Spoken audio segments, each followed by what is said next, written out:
वैद्युत वैश्लेषिक विधियां भाग 8 इलेक्ट्रो एनालिटिकल मेथड्स पार्ट 8।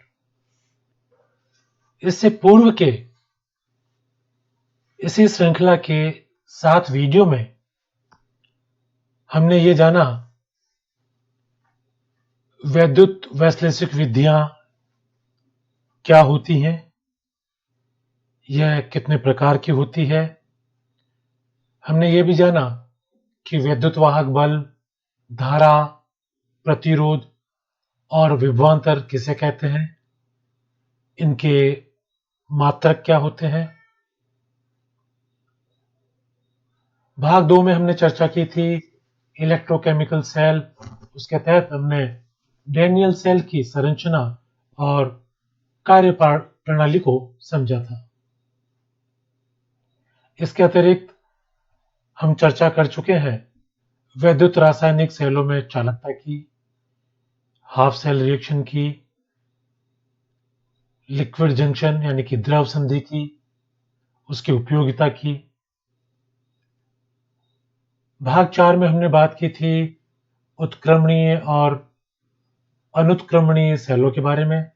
भाग 4 में ही हमने जाना था कि इलेक्ट्रोड विभव क्या होता है, उनका संकेतन किस प्रकार से किया जाता है। किसी भी इलेक्ट्रोड या सेल के ईएमएफ मेजरमेंट यानी कि ईएमएफ निर्धारण के बारे में हमने भाग 5 में विस्तृत चर्चा की थी। भाग 6 में हमने जाना था कि स्टैंडर्ड सेल यानी कि मानक सेल किसे कहते हैं, ये कितने प्रकार के होते हैं। और इसके पूर्व के वीडियो यानी कि वैद्युत वैश्लेषिक विधियां भाग 7 में हमने संदर्भ इलेक्ट्रोड के बारे में जाना था कि संदर्भ इलेक्ट्रोड क्या होते हैं। इस वीडियो में यानी कि वैद्युत वैश्लेषिक विद्या श्रृंखला के 8वें भाग में हम जानेंगे कि पीएच का निर्धारण किस तरह से किया जाता है। तो आइए प्रारंभ करते हैं संदर्भ इलेक्ट्रोड की सहायता से पीएच निर्धारण।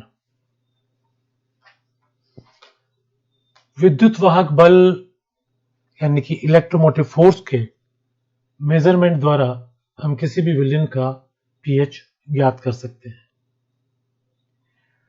पीएच निर्धारण हेतु एक हाफ सेल बनाया जाता है यानी कि अर्ध सेल स्थापित किया जाता है।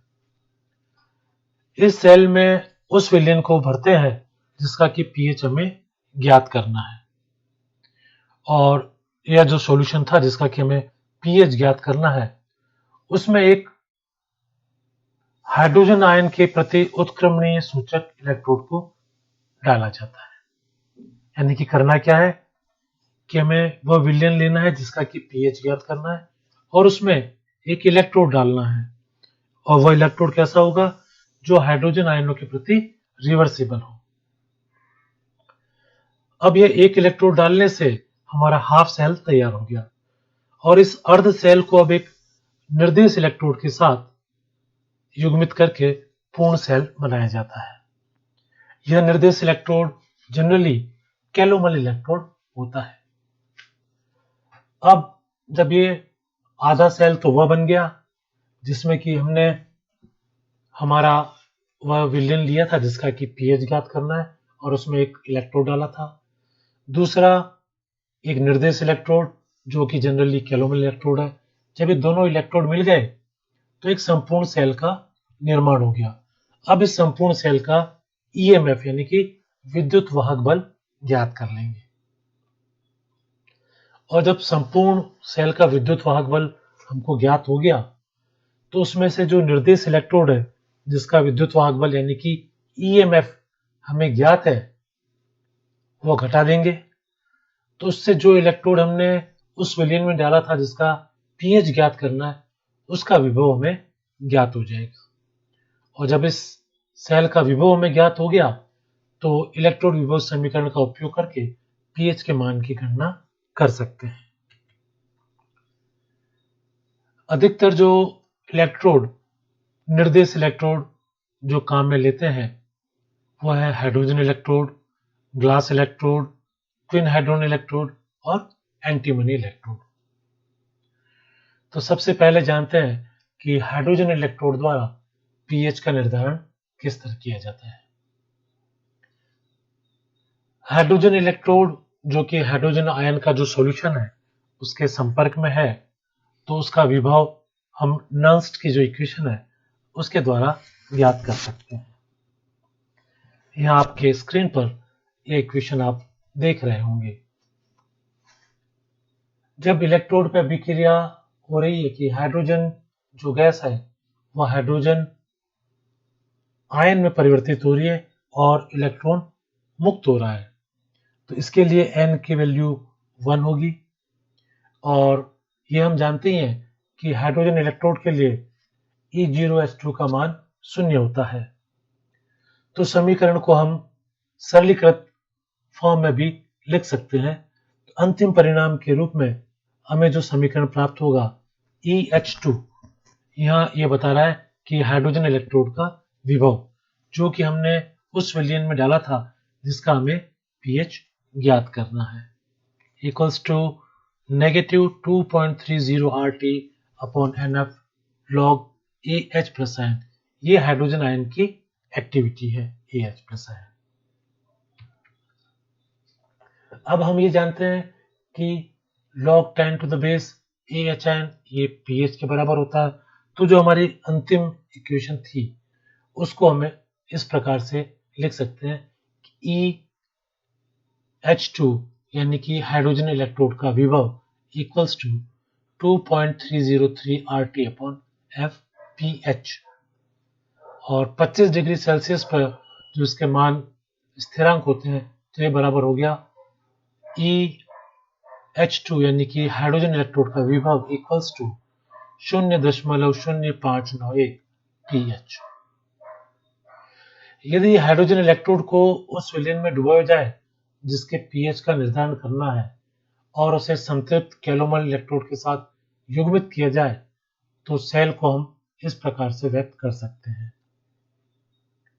और यह जो सेल बना कि एक तरफ तो हाइड्रोजन इलेक्ट्रोड है वह उस विलयन में डूबा है जिसका हमें pH ज्ञात करना है, और दूसरे इलेक्ट्रोड के रूप में हमने सैचुरेटेड कैलोमल इलेक्ट्रोड को लिया है। तो उसकी सेल इक्वेशन यहाँ दर्शाई गई है और उसका जो विद्युत वाहक बल होगा वो इस प्रकार से होगा E cell equals to EH2 minus E calomel. ये हम पहले ज्ञात कर चुके हैं, जो कि आप अपने स्क्रीन पर ऊपर की तरफ देख पा रहे होंगे कि EH2 का मान है 2.303 RT अपॉन FPH। उस मान को हमने इस समीकरण में रख दिया है। फिर यह भी हम जानते हैं कि 25 डिग्री सेल्सियस पर 2.303 RT अपॉन F एक स्थिरांक है और उसका मान 0.0591 होता है। तो इक्वेशन हमारी हो गई E cell equals to 0.0591 pH minus E calomel. और pH का मान हो गया कि E जो सेल का है प्लस E कैलोमल का है, उन दोनों को योग करें और 0.0591 से भाग लगा दें। तो इस प्रकार से इस समीकरण द्वारा हम pH की गणना कर सकते हैं। हाइड्रोजन इलेक्ट्रोड में प्रयुक्त की जाने वाली हाइड्रोजन गैस को शुद्ध करने के लिए गैस को क्षारीय परमैंगनेट तथा क्षारीय पायरोगैलोल विलयनों से गुजारकर ऑक्सीजन रहित कर लेते हैं। अमूमन क्या होता है कि जो हाइड्रोजन गैस हम इसमें इलेक्ट्रोड में प्रोवाइड करते हैं, आप याद करें कि जब हमने हाइड्रोजन इलेक्ट्रोड की बात की थी तब उसमें था कि कांच की ट्यूब से हम उसमें एक वायुमंडलीय दाब पर हाइड्रोजन गैस प्रवाहित करते हैं। यदि इस हाइड्रोजन गैस में ऑक्सीजन या अन्य कोई अशुद्धि हुई तो उससे अन्य रासायनिक अभिक्रियाएं प्रारंभ हो जाती है। तो हाइड्रोजन जो गैस प्रवाहित कर रहे हैं उसको ऑक्सीजन रहित और अन्य अशुद्धियों से भी रहित करने के लिए हम उस गैस को पहले क्षारीय परमैंगनेट तथा क्षारीय पायरोगैलोल विलयन से गुजारते हैं। तो इससे सभी प्रकार की अशुद्धियां और ऑक्सीजन मुक्त हो जाती है और हमें सही विद्युत वाहक बल प्राप्त होता है। हाइड्रोजन गैस इलेक्ट्रोड को उन विलयनों के साथ प्रयुक्त नहीं कर सकते जिनमें ऑक्सीकारक पदार्थ जैसे nitrate, chlorate, permanganate, ferric salt आदि उपस्थित हों। यह इलेक्ट्रोड अपचयित हो जाने वाले पदार्थों जैसे असंतृप्त एवं अन्य अपचयित कार्बनिक यौगिक, एल्केलॉइड्स आदि की उपस्थिति में भी प्रयुक्त नहीं किया जा सकता। उत्कृष्ट धातुएं, उदाहरण के लिए सोना, चांदी, मरकरी यानी कि पारा, हाइड्रोजन द्वारा विस्थापित हो जाती है। अतः उत्कृष्ट धातुओं एवं लेड, कैडमियम तथा थैलस लवणों की उपस्थिति में भी हाइड्रोजन इलेक्ट्रोड यूज में नहीं ला सकते। इन सब के उपरांत भी हाइड्रोजन इलेक्ट्रोड को अजलीय विलायक जैसे कि alcohol, acetone, benzene, liquid ammonia में हम यूज कर सकते हैं और इनसे काफी बेहतर परिणाम मिलते हैं। तो याद रखने वाली बात यह है कि हाइड्रोजन इलेक्ट्रोड में जो हाइड्रोजन गैस प्रवाहित की जाएगी उसे हम ऑक्सीजन व अन्य अशुद्धियों से मुक्त करने के लिए क्षारीय परमैंगनेट तथा क्षारीय पायरोगैनोल से गुजारेंगे। और जो हमारा विलयन है जिसमें अगर कोई ऑक्सीकारक पदार्थ उपस्थित हो जैसे कि नाइट्रेट, क्लोरेट, परमैंगनेट आदि के लवण, तब भी हम हाइड्रोजन गैस इलेक्ट्रोड को यूज नहीं कर सकते हैं। जहां कहीं उत्कृष्ट धातु सोना, चांदी, पारा है वहां भी हम हाइड्रोजन इलेक्ट्रोड को यूज नहीं कर सकते क्योंकि यह हाइड्रोजन द्वारा विस्थापित हो जाती है। अमूमन जब हाइड्रोजन इलेक्ट्रोड को यूज करते हैं तो नॉन एक्वस सॉल्वेंट जैसे कि alcohol, acetone, benzene, liquid ammonia इन आदि में हम हाइड्रोजन इलेक्ट्रोड को यूज करते हैं। अब बात करते हैं कांच के इलेक्ट्रोड द्वारा पीएच का निर्धारण। अब तक हम बात कर रहे थे कि हाइड्रोजन इलेक्ट्रोड से किस तरह से पीएच निर्धारण किया जाता है, लेकिन साथ में हमने यह भी देखा कि किन किन परिस्थितियों में हम हाइड्रोजन इलेक्ट्रोड को यूज नहीं कर सकते। अब चर्चा करते हैं कि कांच के इलेक्ट्रोड द्वारा किस तरह से हम पीएच का निर्धारण कर सकते हैं। अलग अलग H+ आयनों की सक्रियता वाले विलयनों को एक दूसरे से कांच की झिल्ली द्वारा पृथक करने पर कांच की झिल्ली के दोनों ओर विभव उत्पन्न हो जाता है। यह ग्लास इलेक्ट्रोड का एक तरह से सिद्धांत है कि जब दो विलयन कांच की एक पतली झिल्ली द्वारा अलग अलग किए गए हों और झिल्ली के दोनों तरफ, जो झिल्ली कांच की बनी हुई है, यूं माने कि बहुत ही पतली परत है कांच की, उसके दोनों तरफ जो विलयन है उनके विलयनों की H आयनों की सक्रियता में अगर फर्क है, अंतर है, तो वहां पर एक विभव उत्पन्न हो जाता है। और यह जो विभव है, यह जो विलयनों में H आयन की सक्रियता का अंतर है उस पर निर्भर करता है। यानी कांच की झिल्ली की दोनों तरफ जो विलयन है उनके एक तो H आयन की सक्रियता में फर्क होना चाहिए और उनमें जो फर्क होगा, उनमें जो अंतर होगा, उसके अनुसार ही उस पर एक विभव उत्पन्न हो जाएगा। यदि एक तरफ के विलयन में H+ आयनों की सक्रियता को स्थिर कर दिया जाए और दूसरे में परिवर्तन करते रहें तो कांच के इलेक्ट्रोड का विभव जिस सूत्र द्वारा दे सकते हैं वो यहाँ आपकी स्क्रीन पर प्रदर्शित है। E glass equals to E0 glass minus RT NF log concentration of H ion। दूसरी पंक्ति में इसको सरलीकृत रूप में लिखा गया है जैसा कि हम हाइड्रोजन इलेक्ट्रोड के मामले में भी कर चुके हैं। तो अंतिम रूप में हमें जो इक्वेशन प्राप्त होगी, E glass equals to E0 glass plus 0.0591 pH at 25 degree Celsius. यहाँ E0 जो है कांच के इलेक्ट्रोड का स्टैंडर्ड पोटेंशियल यानी कि मानक विभव है। और ये मानक विभव कब होता है? जबकि उस इलेक्ट्रोड को इकाई सक्रियता वाले हाइड्रोजन आयनों के विलयन में रखा जाए। तो पीएच ज्ञात करने के लिए हम क्या करेंगे किसी सॉल्यूशन का, कि एक इलेक्ट्रोड जो ग्लास का होगा वह तो इकाई सक्रियता वाले विलयन में रखेंगे और जो दूसरा इलेक्ट्रोड है उसको हम उस विलयन में रखेंगे जिसका कि हमें पीएच ज्ञात करना है। फिर इस समीकरण की सहायता से हम पीएच के मान का निर्धारण कर सकते हैं। यहाँ चित्र में कांच के इलेक्ट्रोड को दर्शाया गया है और उसके विभिन्न भाग दिखाए गए हैं। चित्र में आप देख पाएंगे कि जो 1 नंबर से प्रदर्शित किया गया है वह केबल है, जो कि आगे परिपथ को पूरा करने में काम में ली जाती है। दूसरा जो नंबर है वह एक रबड़ कैप है, जो कि इस ग्लास इलेक्ट्रोड को सील करने के लिए काम में ली जाती है। तीसरा फिल होल है, जिसके अंदर से कि विलेन भरा जाता है। 4 नंबर जो है वह बाह्य आवरण, जो कि ग्लास है इपॉक्सी का बना हुआ है, उसको दर्शा रहा है।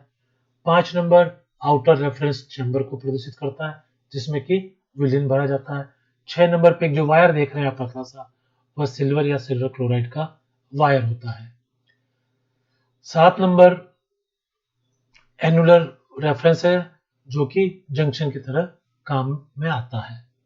8 नंबर इनर रेफरेंस चैम्बर है और जो पीएच सेंसिंग बल्ब है वह 9 नंबर पे, जो बिल्कुल आप बॉटम में देख पा रहे हैं। चित्र के बिल्कुल नीचे जो पेंदे में गोल बल्ब नुमा दिख रहा है वह पीएच सेंसिंग बल्ब है। कांच का इलेक्ट्रोड जो ये है, ये भी हाइड्रोजन आयनों के प्रति उत्क्रमणीय होता है, जैसा कि हमने देखा था कि हाइड्रोजन इलेक्ट्रोड था, और इसे किसी भी विलेन के पीएच निर्धारण हेतु प्रयुक्त किया जा सकता है। जबकि हाइड्रोजन इलेक्ट्रोड में हमने देखा था कि वह अमूमन जो अजलीय विलायक है उनके साथ प्रयुक्त किया जाता है। कांच का इलेक्ट्रोड निम्न गलनांक एवं उच्च प्रतिरोध वाले विशेष प्रकार के कांच से बना होता है और इसका निचला भाग पतली दीवार वाले बल्ब की आकृति लिए होता है, जो कि चित्र में 9 नंबर से प्रदर्शित है। और जिस कांच का जो यह इलेक्ट्रोड बना हुआ है, यह एक विशेष तरह का कांच है जिसमें 72% सिलिका, 22% सोडियम का ऑक्साइड और 6% तक कैल्शियम का ऑक्साइड होता है। इस कांच की विद्युत चालकता काफी उच्च होती है और यह कांच जो विलेन में जो हाइड्रोजन आयन है उसकी सक्रियता के लिए काफी सेंसिटिव होता है। बल्ब के अंदर एक नियत पीएच वाला विलेन, जो कि लगभग 0.1 N यानी कि N/10 सांद्रता का HCl होता है, भरा होता है। तो बल्ब के अंदर N/10 कंसंट्रेशन का HCl भरेंगे, जिसके से उसका पीएच कांस्टेंट रहे, जिसमें सिल्वर क्लोराइड का लेप किया हुआ चांदी का तार होता है। चांदी का तार चपड़ी से भरी हुई नली से गुजरते हुए कनेक्टिंग वायर द्वारा बाह्य परिपथ से जुड़ता है। यहाँ सिल्वर क्लोराइड इलेक्ट्रोड के अलावा ट्विन हाइड्रोन से भी संतृप्त बफर विलेन, जिसमें प्लेटिनम का तार डूबा हो, उसको भी प्रयुक्त किया जा सकता है। तो सिल्वर क्लोराइड इलेक्ट्रोड यूज करें या ट्विन हाइड्रोन इलेक्ट्रोड यूज करें जिसमें कि प्लेटिनम का तार लगाओ, दोनों में से किसी भी एक इलेक्ट्रोड का प्रयोग किया जा सकता है। जिस विलेन का पीएच ज्ञात करना हो, उस विलेन में इस पतले कांच वाले बल्ब के इलेक्ट्रोड को डुबो दिया जाता है और इस इलेक्ट्रोड को मानक इलेक्ट्रोड के साथ युग्मित कर सेल के विद्युत वाहक बल की गणना कर ली जाती है। तो करना क्या है एक्सपेरिमेंटली, यह विलेन जिसका कि पीएच ज्ञात करना है, उसमें जो भी हमने ग्लास इलेक्ट्रोड को डिस्क्राइब किया उसको डाल देते हैं। दूसरी तरफ एक हम स्टैंडर्ड गैल्वेनिक इलेक्ट्रोड को लेते हैं, दोनों को कंबाइन करके जो सेल निर्धारित होता है उसका हम ईएमएफ ज्ञात कर लेते हैं और इससे पूर्व जो हमने इक्वेशंस पढ़ी थी उसकी सहायता से हम पीएच के मान का ज्ञात कर सकते हैं। तो अभी हमने ये जाना कि किस तरह से हम ग्लास इलेक्ट्रोड और हाइड्रोजन इलेक्ट्रोड की सहायता से किसी भी विलेन का पीएच ज्ञात कर सकते हैं और हाइड्रोजन इलेक्ट्रोड की क्या सीमाएं यानी कि लिमिटेशंस हैं। इन दोनों इलेक्ट्रोड के अतिरिक्त हम ट्विन हाइड्रोन इलेक्ट्रोड और एंटीमनी इलेक्ट्रोड की सहायता से भी किसी विलेन का पीएच निर्धारित कर सकते हैं। इसके बारे में विस्तृत चर्चा करेंगे हम अपने इसी सीरीज के अगले वीडियो में। धन्यवाद।